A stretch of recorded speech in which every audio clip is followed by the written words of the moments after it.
এটা এনসিপির দাবি, এটা বাংলাদেশের জনগণের দাবি। সরকারকে জবাবদিহিতা করতে পারা যায় নাই বলে সরকার জুলাইতে আরেকটা গণহত্যা করার সুযোগ পেয়েছে।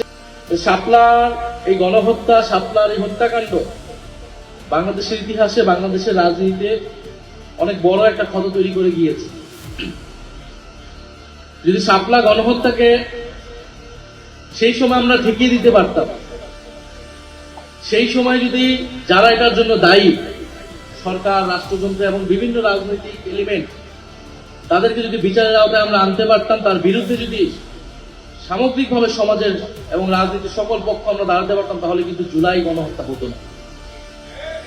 শাপলা গণহত্যাকে কোনো না কোনো ভাবে তো বৈধতা দেওয়া হয়েছে, তার প্রেক্ষাপট তৈরি করতে অনেকেই ভূমিকা রেখেছে।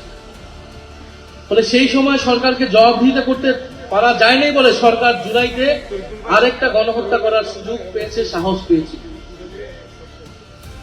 শাপলা হত্যাকাণ্ডের অনেকগুলো ডাইমেনশন আছে, অনেকগুলা মাত্রা আছে। তবে একটা কথা বলে রাখা ভালো, আজকে যে আমরা দাবি এখান থেকে উঠাচ্ছি যে এক যুগ চলে গিয়েছে বিচারহীনতার, আমরা আজকে এসে জুলাই পরবর্তী বাংলাদেশে এসে আমরা এটা বিচারের দাবি জানাচ্ছি। এটা কিন্তু ন্যাশনাল ওলামা অ্যালায়েন্সের দাবি না, এটা এনসিপির দাবি, এটা বাংলাদেশের জনগণের দাবি।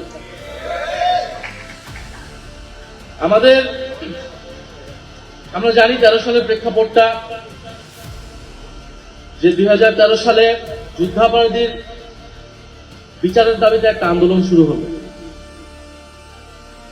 এবং শেখ হাসিনা সরকারের রাষ্ট্রীয় পৃষ্ঠপোষকতায় সে আন্দোলন উস্কানি দেওয়া হলো বিরোধী দলকে, বিরোধী মতকে দমনের জন্য। জামাত ইসলামী নেতাদেরকে সে সময় হত্যাকাণ্ড করার একটা প্ল্যাটফর্ম হিসেবে একটা স্টেজ করা হলো শাহবাগের আন্দোলন, এবং সেই আন্দোলনে ইসলাম বিদ্বেষকে প্রশ্রয় দেওয়া হলো। খুব স্বাভাবিকভাবে এই দেশের ধর্মপ্রাণ মানুষ, ধর্মপ্রাণ মুসলমান, তার ইসলাম এবং রাসূল সাল্লাল্লাহু আলাইহি সাল্লামকে নিয়ে যখন কথা বলা হবে, কটূক্তি করা হবে, তারা তার বিরুদ্ধে দাঁড়াবে। এবং আপনারা তথ্যচিত্র দেখবেন, হেফাজত সেই সময় অনেকবার বলেছে যে যুদ্ধাপরাধীর বিচার নিয়ে কিন্তু তাদের কোনো ইস্যু ছিল না। তাদের ইস্যুটা যে এখানে ইসলামের বিরুদ্ধে যারা কটূক্তি করে তারা এইখানে এই আন্দোলনটাকে নেতৃত্ব দিচ্ছে এবং ইসলাম বিরোধী নানান ধরনের বক্তব্য সেখান থেকে আসছে, এবং তারা তাদের একটা দাবি দেওয়া নিয়ে নাগরিক অধিকারের জায়গা থেকে তারা ঢাকা শহরে এসেছিল সমাবেশ করতে। আপনি 13 দফা সমর্থন করতে পারেন, নাও করতে পারেন, কিন্তু সমাজের কোনো অংশ যদি তার মত প্রকাশের অধিকার, তার একটা দাবি দেওয়া পেশ করতে চায়, রাষ্ট্রে তার অধিকার আছে। আপনি 13 দফার সমর্থন করেন কিংবা করেন না, কিন্তু আপনি কখনোই তাদের উপর হত্যাকাণ্ডকে, তাদের উপর দমন পীড়নকে আপনি সমর্থন করতে পারেন না একটা রাষ্ট্রে। নিরস্ত্র নিরপরাধ ঘুমন্ত মানুষের উপরে, প্রতিবাদকারীদের উপরে দমন পীড়ন চালানো, গুলি চালানো আন্তর্জাতিক আইন, যে কোনো আইন অনুযায়ী এটা মানবতা বিরোধী। এবং আমরা দেখেছি সেই মানবতা বিরোধী অপরাধের পরে, হত্যাকাণ্ডের পর সংসদে দাঁড়িয়ে শেখ হাসিনা কিরকম নির্লজ্জ মিথ্যাচার করেছিল, এবং সেই সময় পত্রিকাগুলো কি ধরনের রিপোর্ট করেছিল আমরা কেউ কিন্তু ভুলে যাইনি। সেই ডকুমেন্টস এখনো আছে। হেফাজতের তাণ্ডব বলে প্রচার করা হয়েছে, যারা ভিকটিম তাদেরকে অপরাধী হিসেবে প্রচার করা হয়েছিল, তাদেরকে সন্ত্রাসী হিসেবে প্রচার করা হয়েছিল। এবং এটাও আসলে 13 সালে হুট করে হয়েছে এরকম না। বাংলাদেশে ওয়ার অন টেরর প্রজেক্টের সময় থেকেই এই দেশের দাড়ি, টুপি, মাদ্রাসা, আলেম ওলামাকেই এক ধরনের জঙ্গি হিসেবে চিত্রিত করার প্রবণতা আমাদের মিডিয়া সহ নানান জায়গায় আমরা দেখেছি। এবং দক্ষিণ এশিয়ায় এর সাথে আরো যুক্ত হয়েছে হিন্দুত্ববাদ।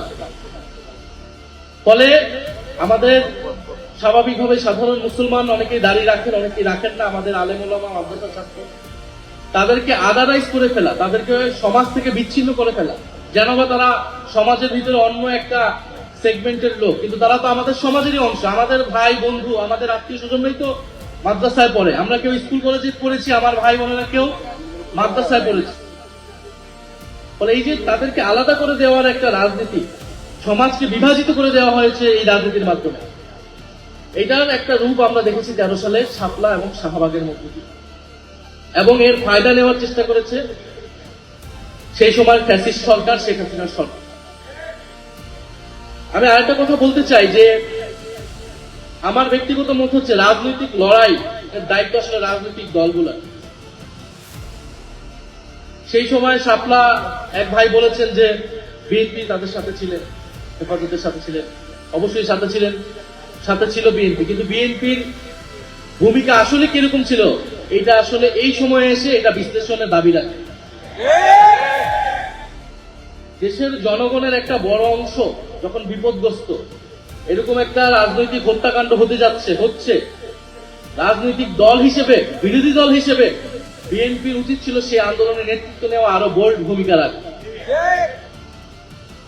আমরা বিভিন্ন সময় দেখি মাদ্রাসার ছাত্রদের, আলেম ওলামাদেরকে রাজনৈতিকভাবে ব্যবহার করা হয়।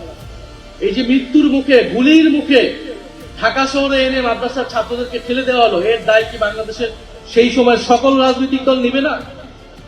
অবশ্যই আমি মনে করি নেওয়া উচিত।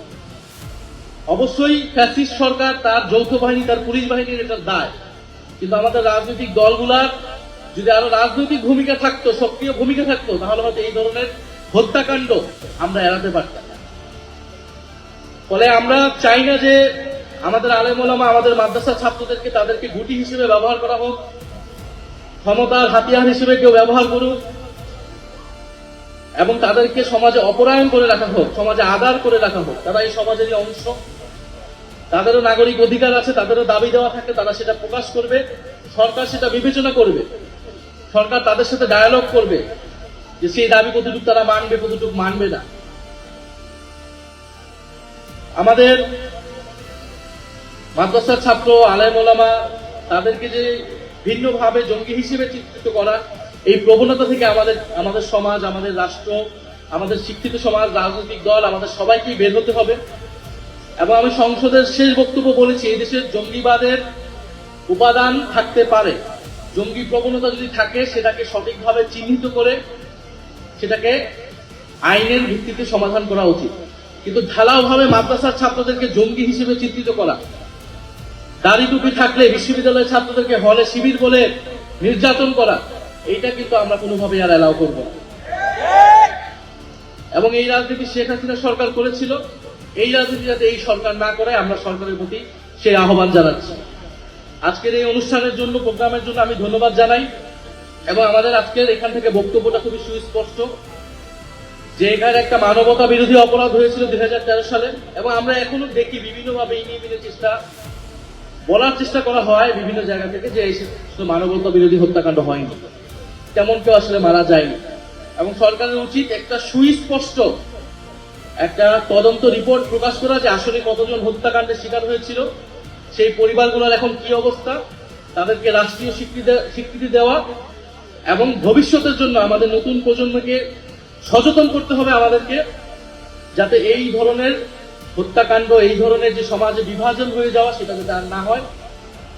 এবং আমাদের যে ধর্মপ্রাণ মুসলমান, আমাদের আলেম ওলামা, তাদেরকে স্বীকৃতি দিতে হবে। তাদের এই দেশের রাজনীতি, এই দেশের ইতিহাসে তাদের ব্যাপক ভূমিকা আছে। সেই ব্রিটিশ বিরোধী আন্দোলন থেকে আমাদের মহান মুক্তিযুদ্ধে এবং 2024-এর গণ অভ্যুত্থানে আলেম ওলামা এবং মাদ্রাসার ছাত্রদের ব্যাপক ভূমিকা রয়েছে। এদেশের যত গণ আন্দোলন হয়েছে, জাতীয় আন্দোলন হয়েছে, মুক্তির লড়াই হয়েছে, এদেশের আলেম ওলামা এবং মাদ্রাসার ছাত্রদের ভূমিকা রয়েছে। সেই ভূমিকাকে আমাদের জাতীয় ইতিহাসে যথাযথভাবে মূল্যায়ন করতে হবে, স্বীকৃতি দিতে হবে। আমরা জাতীয় নাগরিক পার্টি সেই স্বীকৃতি দেই, সেই লড়াইকে, সেই তাদের ইতিহাসকে আমরা ধারণ করি, আমরা আমাদের দেশের জাতীয় ইতিহাসের অংশ মনে করি। এবং আমরা মনে করি যে আমাদের জাতীয় পর্যায়েও আলেম ওলামাদের কথা বলা উচিত, ভূমিকা রাখা উচিত, তাদের মেইন স্ট্রিমে আসা উচিত, বিভিন্ন বিষয় নিয়ে কথা বলা উচিত, দেশ নিয়ে, রাষ্ট্র নিয়ে, সমাজ এবং নাগরিক অধিকার নিয়ে। এবং লেলিক ভাই বলেছেন যে বিচার বহির্ভূত হত্যাকাণ্ড, মানবতা বিরোধী হত্যাকাণ্ড, এটা সকল হত্যাকাণ্ডের বিরুদ্ধে আমাদেরকে এই অবস্থানটা জানাতে হবে, আমাদের কথা বলতে হবে। এবং আমরা অন্তর্বর্তী সরকারের সময় সেটা বলেছি, এবং এই সরকারের সময় আমরা বলছি যে সকল মানবতা বিরোধী, বিচার বহির্ভূত হত্যাকাণ্ড যেটা হয়েছে, এবং বিগত সরকারের সময়, বিগত সরকার বলতে আওয়ামী ফ্যাসিস্ট সরকারের সময় যেই গণহত্যাগুলো হয়েছে, মানবতা বিরোধী হত্যাকাণ্ড হয়েছে, গুম হয়েছে, সবকিছুর বিচার করার দায়িত্ব বর্তমান সরকারের। আরেকটি বিষয় বন্ধুগণ, আমরা দেখছি যে আমাদের সীমান্তে আবারও হত্যাকাণ্ড হচ্ছে, এবং সীমান্তে আবারও নতুন করে কাঁটাতার দেওয়া হচ্ছে। তো সীমান্তে কাঁটাতার দিয়ে এবং সীমান্তে আমার দেশের জনগণকে হত্যা করে কেউ যদি বন্ধুত্বের কথা বলে, তার সাথে বন্ধুত্ব সম্ভব না। কাঁটাতার দিয়ে কারোর সাথে বন্ধুত্ব করা যায় না। এবং আমরা বিশ্বাস করি এই কাঁটাতার সেই দেশের জনগণই একদিন উপড়ে ফেলে বাংলাদেশের জনগণের সাথে বন্ধুত্ব করবে। এবং বাংলাদেশের সীমান্তকে রক্ষা করার দায়িত্ব এই সরকারের এবং এই দেশের জনগণের। যদি সরকার ব্যর্থ হয়, জনগণ সেই দায়িত্ব কিন্তু নিজ হাতে তুলে নেবে।